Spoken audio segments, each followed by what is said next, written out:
주간 다니엘 기도를 통해서 크신 은혜를 경험하고 계시죠? 네, 감사합니다. 특별히 이번 다니엘 기도회가 더 큰 의미로서 우리가 와닿는 이유는 우리가 모여서 기도하는 것이 얼마나 소중한 것인가, 당연한 것이 아니라 하나님의 큰 은혜였구나를 그 자체가 은혜였다는 것을 깨닫게 되는 것 같아요. 더욱더 사모하는 마음이 크기 때문에 사모하는 자마다 더 크신 하나님의 은혜가 임할 걸 확신합니다.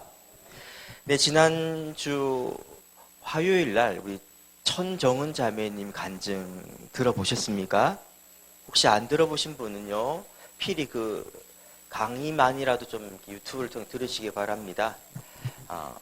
저는 그 강의가 가장 제게 깊은 어떤 울림으로 다가왔는데요. 그 이유가 뭐냐면 그 전날 있었던 충격적인 사건 때문에 그렇습니다. 한 개그 우먼이 극단적인 선택을 했죠. 그의 죽음 전까지는 별로 관심이 없습니다. 근데 죽음 이후에 주변의 반응을 보면 놀랐습니다. 주변 사람들이요, 그의 죽음 너무나 안타까워하고 그의 숨겨진 미담들이 속속에 드러나면서 참 괜찮은 사람이구나, 참 멋있는 사람이구나 라는 생각이 들었어요.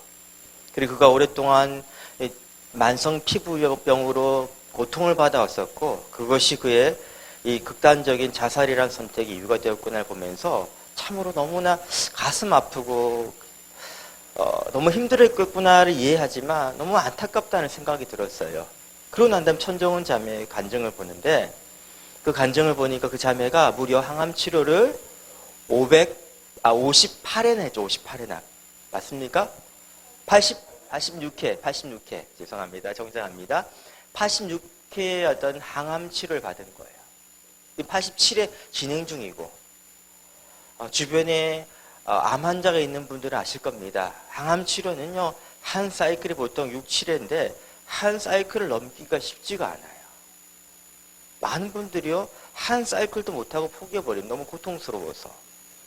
근데 무려 86회 그리고 87회 진행 중인데 불구하고 그 자매의 얼굴과 표정과 말투에서는요, 죽음의 그림자가 느껴지지 않았습니다. 참 괜찮은 사람, 인간적으로 참 멋있는 사람이었지만 그는 죽음을 당했어요. 죽음이란 그 고통 가운데 죽음을 당해버린 겁니다. 그동안 싸웠을 겁니다. 맞싸우다 결국 뭡니까? 죽음을 당했는데 똑같은 고통 가운데 있는 똑같은 표현 좀 그렇습니다만 한 사람의 고통에 대해서 우리가 비교하고 평가할 수는 없겠지만 극심한 고통 가운데 있는 이 천정은 자매는 우리 죽음의 고통 가운데서 우리 중 그 누구보다 더욱더 진짜로 살고 있으면 보게 됩니다. 아니, 건강한 저보다 훨씬 더 진짜 살고 있구나, 이분이. 그 삶의 어떤 생명력이 너무나 느껴지는 거예요. C.S. 루이스가 이런 말을 했습니다. 고통은 귀먼 세상을 향한 하나님의 확성기다. 우리 인생 가운데 많은 수많은 고통이 있지 않습니까? 이 고통 그 다음이 중요한 거예요. 천정은 자매도 자기 내면의 소리, 다시 말하면 너 인생 살아 뭐 하겠냐, 그냥 죽는 게 더 편할 것 같아 라는 그 자살 충동의 내면 소리를 들었답니다.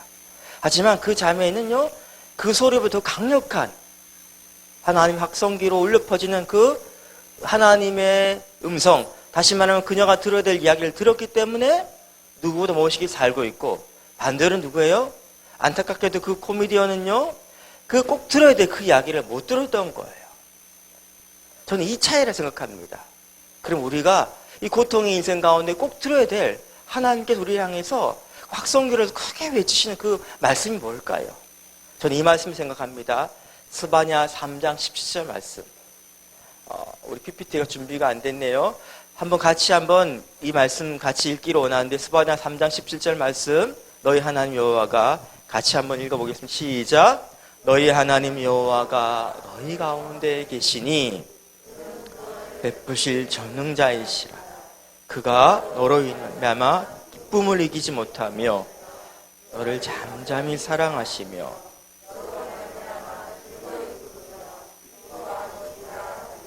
아멘. 하나님께서 우리를 존재 그 자체로 어떻게 하신다고요?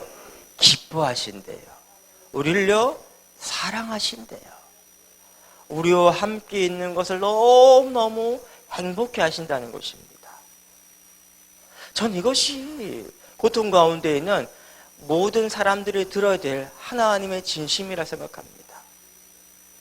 하나님이 우리가 뭘 해서가 아니에요. 존재 그 자체로 우리를 기뻐하신다는 거.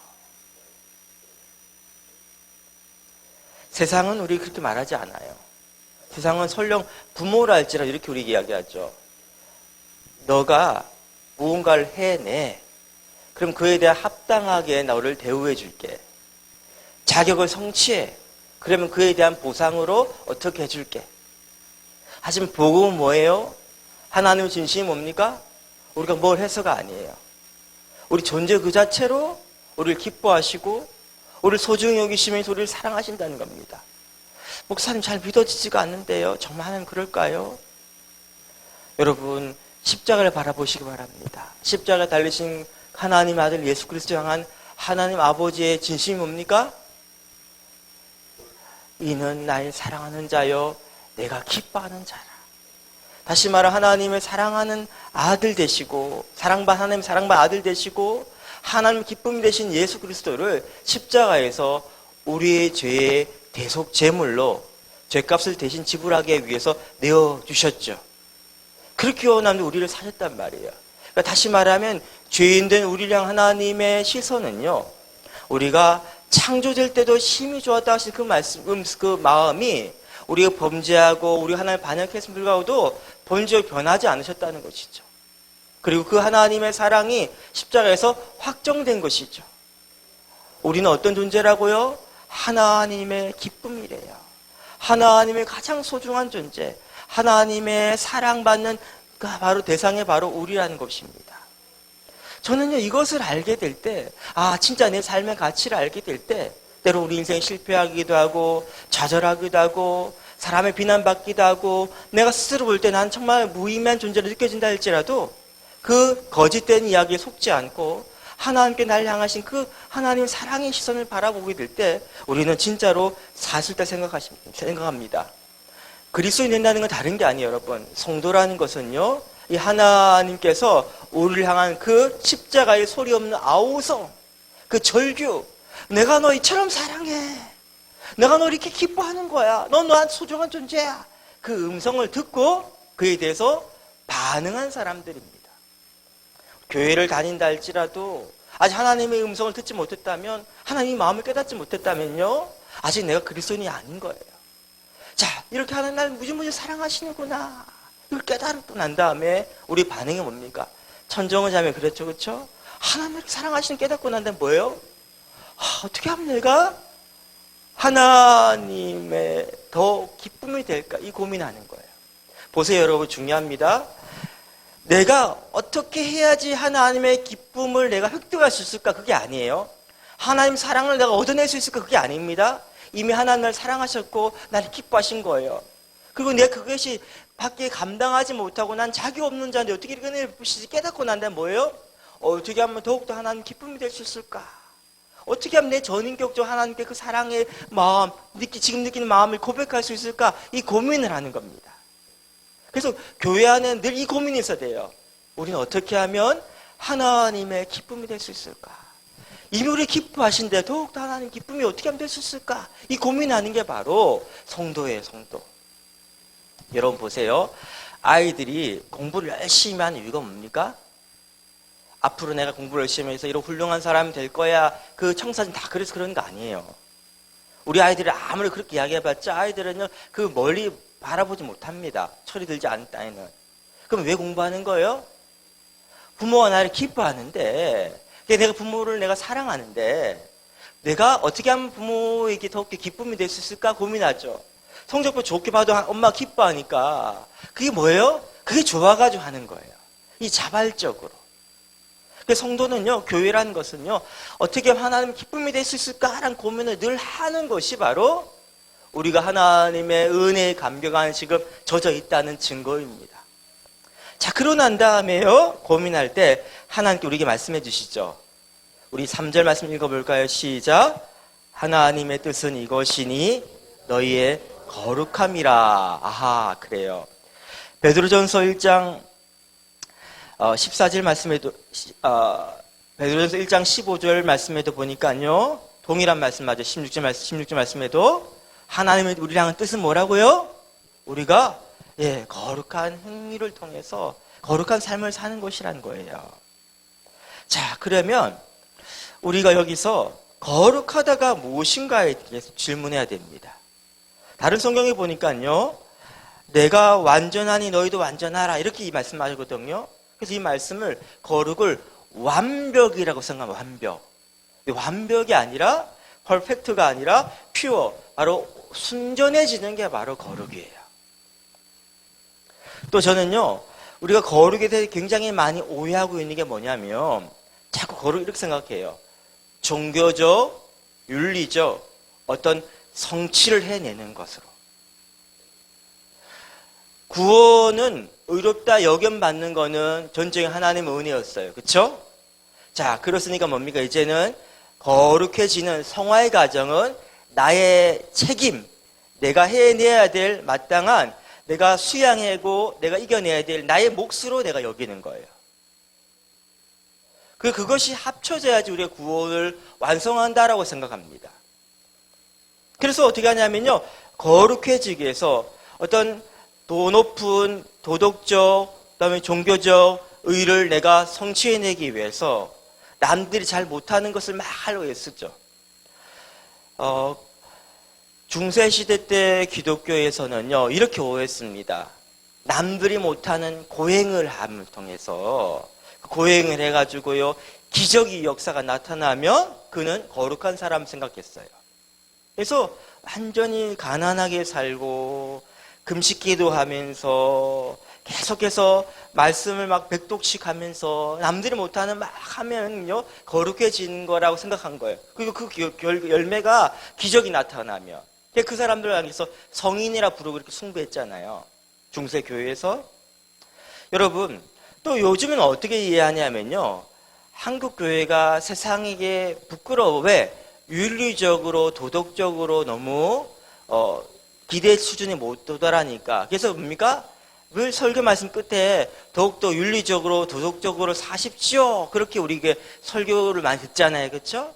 근데 그렇게 하면 우리가 거룩해지는 거라 생각한 거예요. 여러분, 거룩의 행동은 거룩의 본질이 아니라 거룩의 열매, 결과물의 한 부분에 불과한 거예요. 그러니까 그것으로 거룩을 국한하면 안 된다는 것이죠. 또 요즘 교회에서는 이것을 거룩을 생각합니다. 지금 현대인들 가운데는 다 중독의 문제로 힘들어하고 있잖아요. 뭐 약물 중독이든지 행위 중독이 수많은 중독들이 우리가 있잖아요. 그렇죠? 자, 이 중독으로부터 우리가 벗어날 때 우리가 거룩해진다고 생각합니다. 자, 이런 것들은 다 뭐냐면요, 거룩의 한 여러 가지 모습 가운데 한 가지에 불과합니다. 또 안타까운 게 뭐냐면요, 거룩이 무엇인지 모르다 보니까 거룩한 사람이 되면 될수록 매력적이지 않은 사람이 되어갑니다. 거룩한 사람이 되면 될수록 나는 너보다 수준이 높은 사람이야, 이렇게 어떤 영적 자기가 어떤 교만함에 빠져가지고요, 사람들을 판단하면서 이렇게 해야 돼 저렇게 해야 돼 그렇게 가르치고 들고요, 그 다음에 다른 사람 향해서 비판하게 되면서 거룩한 사람, 그래서 목이 막 쉬어가 할렐루야 이런 사람이 가까이 하고 싶은 매력적인 사람이 아니게 느껴지는 거예요. 그러니까 거룩이 무엇인가에 대해서 우리가 잘못 오해하다 보니까 이런 일이 생기는 거죠. 여러분, 이에 대해서 스펄전 목사님 이렇게 이야기했습니다. 너희들은 어떻게 은혜로 출발해가지고 율법으로 마치려 하니? 무슨 말이냐면 바울이 똑같은 이야기했죠. 자, 예수 믿고 구원받은 거 칭의는 하나님의 은혜인데 성화의 과정에는요, 하나님의 십자가의 은혜를 의지하는 것이 아니라 내가 해내는 거예요. 그러니까 내가 해냈기 때문에 뭡니까? 바리새인 같이 이것을 나의 의, 다시 말하면 남들은 못하는 수준 내가 해냈으니까 하나님 날 구원하시는 것이 당연해, 이런 어떤 하나님의 오히려 채권자의 마음을 갖게 되는 모습들. 그리고 다른 사람을 향해서 넌 아직 수준이 못 도달했어, 너는 부족해, 이렇게 평가하는 사람들이 되어버리는 거. 이건 지금 뭡니까? 오히려 하나님의 은혜에 감겨 그 풍성한 은혜로 점점점 멀어지고 있는 거예요. 자, 그건 뭡니까? 거룩의 본질이 무엇인가에 대해서 우리가 온전히 이해하지 못해서 그런 것이죠. 게이르 토마스 거룩의 능력이다라는 책의 저자는 이렇게 이야기했습니다. 거룩의 본질에 대해서 거룩은요, 넘치는 하나님의 영광의 물결하게 흠뻑 잠겨서 열정적으로 그리스도를 닮아가는 것이다. 다시 말씀드릴게요. 거룩이란 넘치는 하나님의 영광의 물결하게 흠뻑 잠겨가지고 열정적으로 하나님을 닮아가는 것이다. 다시 말하면 거룩함에 이르기 위해서는요, 뭐가 먼저 전제된단 말입니까? 거룩의 행동을 하는 것보다 뭐가 먼저 필요하다고요? 거룩하신 하나님의 영광을 직면하는 거, 깊이 만나는 거, 체험하는 거. 그래서 거룩하신 하나님의 영광에 압도당해서 그 아름다움이 내 영혼과 내 모든 마음을 가득가득 충만하게 채워가지고 뭡니까? 그것이 너무 좋아 보이기 때문에 열정적으로 그것을 하게 갈망하게 되는 거. 그게 바로 뭐예요? 거룩이라는 거예요. 전 다니엘 기도회가 왜 중요하냐, 또 우리가 함께 예배드리는 게 왜 중요하냐면요, 이 시간 하나님의 풍성하신 임재를 우리가 깊이 누려야 됩니다. 안타까운 게 뭐냐면요, 이 예배 시간, 그다음에 기도 참석하는 것을 종교적인 한 의무로 이해하는 거예요. 부담감을 느끼는 거예요. 내가 이거 하나님과 싫어하실까 아닐까, 이런 어떤 두려움으로 이걸 그냥 버텨내는 게 너무 속상한 거예요. 이 시간은 뭐 하는 시간입니까? 거룩하신 하나님의 영광의 물결하게 흠뻑 내 영혼이 잠기는 거예요. 그 풍성함을 내가 누리는 거예요. 그래야지 뭡니까? 그 다음에 우리가 이 거룩하신 하나님이 너무 좋군요 하면서 내가 적극적 자발적으로 닮아가게 되는 것이죠. 제가 이것을 이렇게 예를 듭니다. 우리가 습관적인 죄를 이기기 힘들어하죠. 그렇죠? 이게 좋은 행동이 아니 자꾸 하게 되잖아요. 그렇죠? 그러면 어떻게 합니까? 그 행동을 교정하려고 합니다. 행동을 교정하려다 어떻게 됩니까? 그것을 더욱더 많이 묵상하게 되고, 그걸 생각하게 되고, 그것을 버리는 것이 얼마나 아까운 것인가를 계속해서 고민하기 때문에 점점점 뭡니까? 그것을 버리지 못한 한땅한 어떤 자기를 변호할 만한 그런 이유들을 찾아가면서 그냥 버티게 되는 거죠. 자, 그래서 이걸 내가 버렸습니다. 거룩해진 겁니까? 아니에요. 그걸 버린 분은요, 다른 뭔가를 또 내가 붙들게 돼 있습니다. 이 우상 하나 버리고 나는 또 다른 우상, 또 다른 쾌락, 또 다른 하나의 즐거움들 찾으란단 말이에요. 지금 그의 문제는 뭐냐면요, 우리의 전 영혼을 압도하고 충분히 채울 수 있는 하나님의 풍성한 영광에 흠뻑 젖어 있지 못하기 때문에, 그 진짜를 아직 맛보지 못하기 때문에, 그 맛을 모르기 때문에요, 그 무한한 하나님의 선물을 우리가 바라보고 사모하고 갈망하지 않는 것 자체가 문제라는 거예요. 이걸 극복하려면 어떻게 해야 되겠습니까? 어떤 문제적 행동을 내가 교정하고 이걸 처리해 나가는 어떤 내 노력과 내 의지로 하는 것이 아니라, 더욱더 하나님의 풍성한 은혜가 깊이 잠기는 것에 내 삶의 우선순위를 두시기 바랍니다. 제가 설교 때 예를 만들잖아요. 쭈쭈바를 들고 있으면서 그 동생이 달라오는데 주지 않고 고집 피우는 그 형한테 그 쭈쭈바를 내려놓게 하기 위해 자꾸 우리는 어떻게 합니까? 쭈쭈바를 줘! 그게 옳은 것이야. 그게 마땅한 것이야. 자, 그런 이야기 한단 말이에요.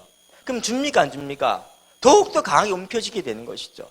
자기 입에 하나밖에 안 들어가지만 포기하지 않고 있는 것이죠. 그럼 어떻게 해야 되는 거죠? 아빠가 베스킨라빈스 썰디온 이따만한 걸 사가지고 들어오면 됩니다. 그럼 뭡니까? 그걸 내팽개친단 말이에요. 마찬가지예요.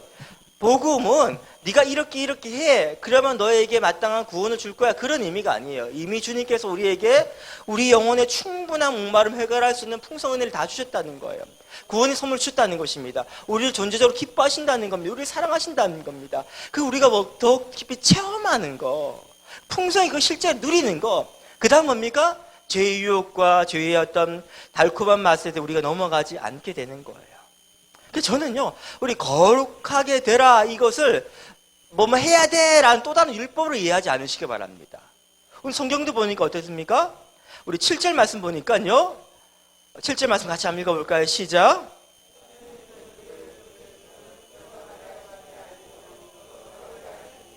자, 거룩하게 어떻게 하신다고요?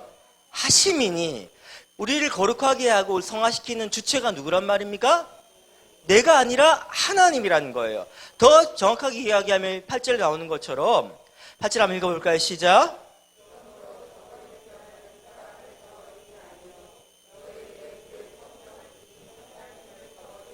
성령을 하나님 줘버림이라. 다시 말하면 우리 거룩게 하시면 하는 게 하시는 방법은 뭡니까? 성령을 우리에게 보내심이에요. 그러니까 우리는 거룩하게 되기 위해서, 하나님 기쁨이 되기 위해서 내가 뭘 해야지, 내가 뭘 계획해서 해야지, 이게 아니라 뭐 해야 된단 말입니까? 성령의 내주하심과 성령의 풍성하심과 성령의 깊은 은혜를 더 많이 누리시기 바랍니다. 그 안에 내가 넘치도록 잠기시기 바랍니다. 그리스도께서 말한 것처럼 그 하나님의 영광의 물벼락에 흠뻑 젖으시기 바랍니다. 그것이 바로 우리가 진짜 하나님을 닮아가는 거룩함의 길을 걸어가는 바로 그것이 바로 핵심적인 어떤 방법이라는 거예요. 그러니까 우리가 하는 것이 아니라 내 안에 성령께서 풍성하실 때, 우리 성령께 순종함을 통해서 뭡니까? 그분과 더욱더 친밀해지게 될 때 우리 가운데는요 거룩의 열매가 맺어지는 거예요. 거룩의 열매 맺어지는 거예요. 그래서 거룩의 열매가 맺어졌다, 이 사람은 어떻게 표현되냐면요, 그가 바로 하나님께 유익이 된다는 것입니다. 왜? 여러분, 삼손이 하나님의 역사를 이루는데 그가 힘이 셀 때, 막 이럴 때는 유익이 되었습니까? 오히려 방해가 되었어요. 그게 강함이. 왜? 자기 고집대로 막 하다 보니까, 자기 욕심 정욕대로 막 달리다 보니까 자기는 하나님을 위해 한다 했는데 결과적으로 막 반대가 되고 있었어요, 그때. 근데 언제부터 하나님의 쓰시는 도구가 되기 시작했습니까? 그가 눈이 멀고요, 머리가 잘리고 무력해졌을 때 뭘 초점 맞춥니까? 하나님의 음성에 초점 맞추죠. 주파수가 맞추기 시작하죠, 그렇죠? 비로소 어떻게 해요? 성령이 그를 통해 일하기 시작하신다는 거예요. 그러니까 하나님의 놀라운 구원 역사 그를 통해서 일어났다는 겁니다. 바로 이거예요. 우리가 하나님께 유용하게 된다는 것은요, 내가 돈이 얼마나 많고 능력이 많고 지식이 많고 그거 아니라는 거예요. 우리가 거룩한 그릇을 하나님께 쓰신다, 이 의미는 뭐냐면요, 내가 다른 사람보다 죄를 덜 짓고 이런 의미가 아니란 말이에요. 지금 하나님께 주파수를 맞춰가지고요, 내 안에 성령의 충만함 가운데 내가 잠겨있는 그 상태가 되었을 때 하나님 일하시는 거예요. 그 결과 어떤 일이 일어납니까? 거룩은요, 하나님을 영화롭게 합니다. 하나님께 영광을 드러내게 합니다. 복음의 영광이 우리가 드러난단 말이에요. 우리는 다 우리 이름 가운데 그리스도라는 이름이 담겨있지 않습니까? 우리를 그리스도인이라 부르잖아요. 다른 사람들이 우리랑 예수쟁이라 부르잖아요. 다시 말해 우리 이름보다 우리는 그리스도의 이름으로 덧입혀진 존재예요. 그래서 교회라는 공간은요, 바로 교회라는 공동체는 바로 뭐냐면요, 하나님의 걸어다니는 광고판들의 집합입니다. 다시 말해 여러분이 삶의 현장에 있을 때 여러분이 아무 말 안 해도 뭐예요? 저 사람 그리스도인이구나. 저 사람 모습 가운데 하나님이 이러이런 분이시구나를 느껴지게 되는 거예요. 그게 바로 뭡니까? 하나님의 영광을 드러낸다는 것입니다. 저는 궁극적으로 이 거룩한 공동체, 거룩한 교회 공동체는 무엇인가라고 이야기하면요, 하나님은 뭐라고요? 요한일서 4장 말씀 보니 하나님은 사랑이시기 때문에 결국 거룩한 교회, 하나님 기쁨이 되는 교회는요, 결론적으로 뭡니까? 하나님의 사랑을 드러내는 교회예요. 요한일서 4장 12절 말씀 읽어봅시다. 시작.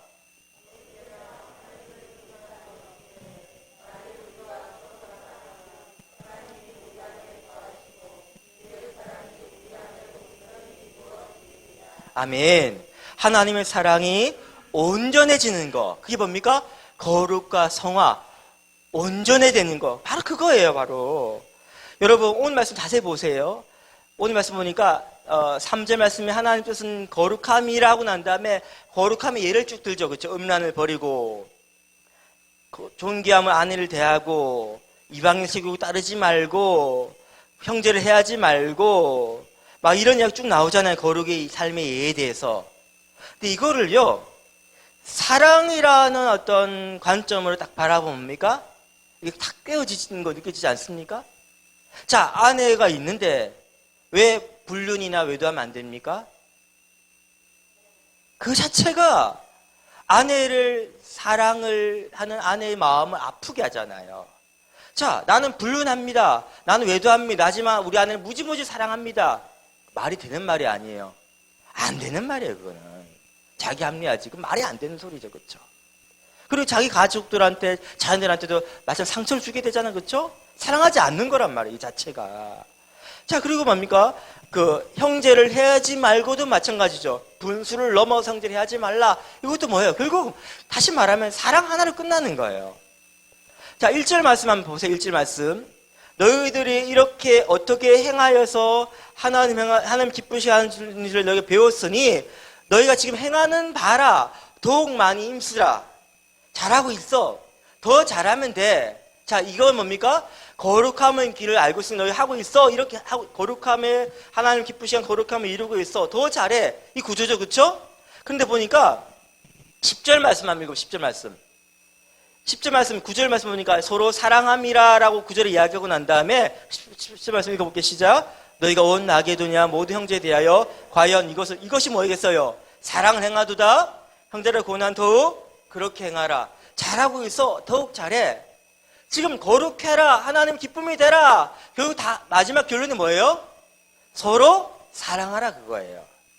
맞죠?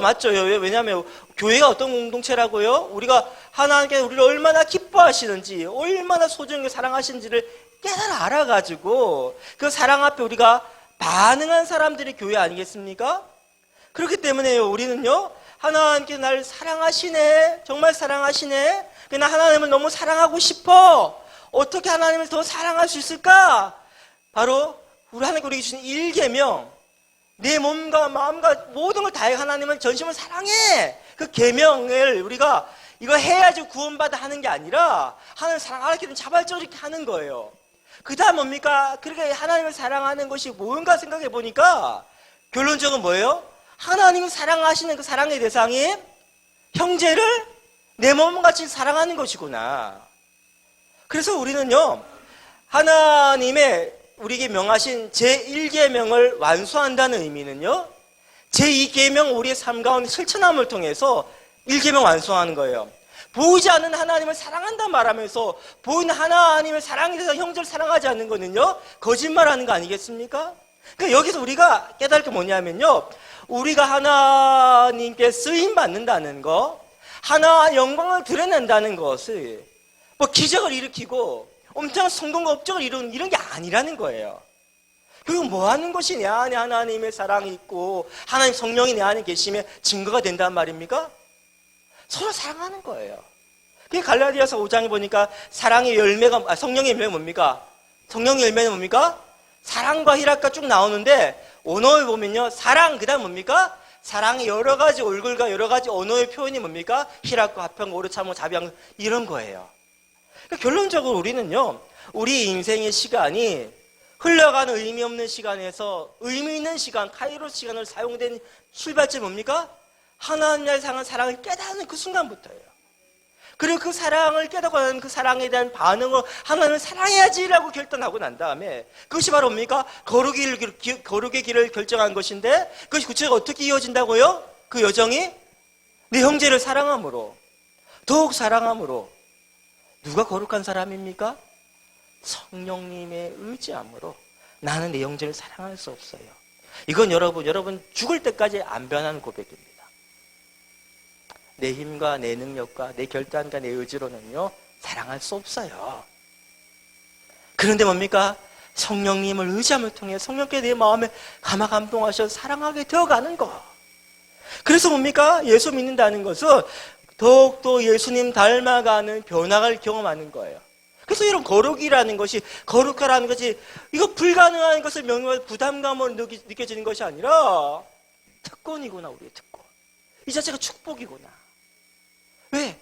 이미 하나님께서 우리를요, 거룩하게 여겨주잖아요, 십자가상에서. 한꺼번에 확 부어졌잖아요, 거룩에 우리가 전가되었잖아요. 그 거룩하심, 하나님의 영광에 압도돼서 그 사랑에 압도되어가지고 그 물벼락 흠뻑 젖은 나는 이제 그리스도를 바라보면서 그리스도를 본받는 마음을 가지고 매 순간 성령께 내 삶을 내어드릴 때 나도 어느 순간 형제를 사랑하는 존재, 바로 예수님께서 원수를 내 생명을 내어준 것처럼 나도 누군가를 사랑하는 존재가 되어가는 거, 이거 자체가 바로 가장 큰 행복이라는 것입니다. 사랑하는 여러분, 그래서 우리 삶에요, 나를 참된 사람으로 거듭나게 한 하나님의 사랑의 복창 감격이 말은 안 됩니다.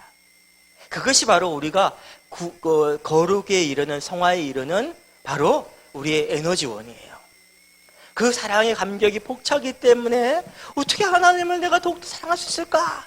그 하나님의 뜻이 뭐지? 내 형제를 사랑하는 것이. 그래서 뭐예요? 형제를 사랑함을 통해서 나를 통해 나타난 하나님의 사랑이 그를 변화시키는 거. 이게 바로 하나님 기뻐하시는 교회, 거룩한 교회, 사랑의 교회라는 거예요. 예전에 이런 예화를 들은 적이 있습니다. 한 교회에서 했던 일입니다. 작은 시골 교회예요. 시골이 작은 변두리에 있는 교회예요. 그 교회에 어느 날 젊은 부부가 왔습니다. 이 부부가 너무 열심히 교회를 봉사하고 섬기고 해서요, 어느 시간 지나니까 이분들이 교회 집사로서 이렇게 임명됐고, 그분은 정말 열심히 하시고 교회를 사랑하고 성도들을 사랑하며 일을 살았습니다. 근데 어느 날 이 집사님 부부에 대한 소문이 들리기 시작합니다.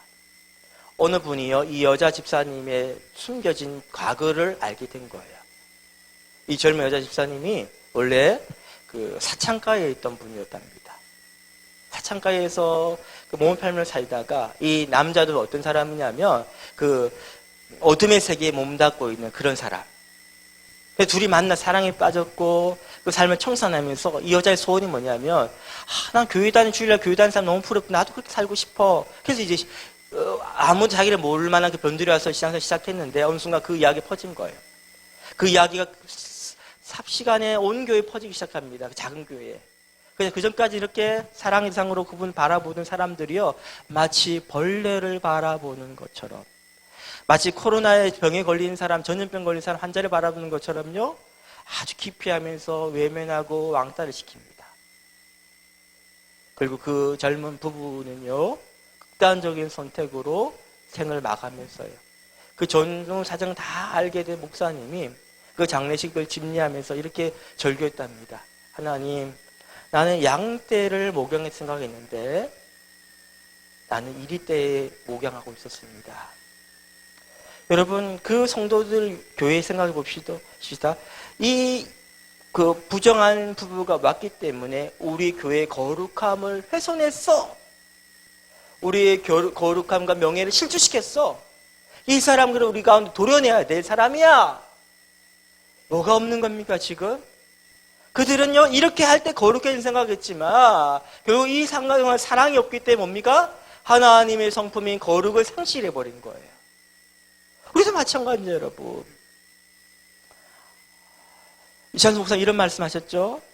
좀 더 한국 교회가 덜 논리적이 되면 좋겠다. 좀 더 한국 교회가 더 따뜻해지면 좋겠다. 덜 똑똑해지십시오. 더 따뜻해지십시오. 그것이 바로 뭐예요? 거룩입니다. 우리 공동체가 그런 공동체를 소원합니다. 완벽하고 정말 훌륭해서 그에 합당하게 그를 대하는 게 아니에요. 하나님, 우리가 죄인이었을 때 하나님의 아들의 가치를 대하신 것처럼 우리를 서로를 기대하면서 부족함을 용납해주고 좀 격려해주고, 그리고 함께 사랑으로 용서해주고, 그래서 뭡니까? 우리를 볼 때 하나님께서 우리를 보면서, 야, 서로 사랑하는 너희 너무 나의 기쁨이 된다. 그 세상에 하나님의 그 영광, 숨겨진 영광을 드러내는 행복한 동상교회 되기를 간절히 소원합니다. 우리 함께 찬양하겠습니다.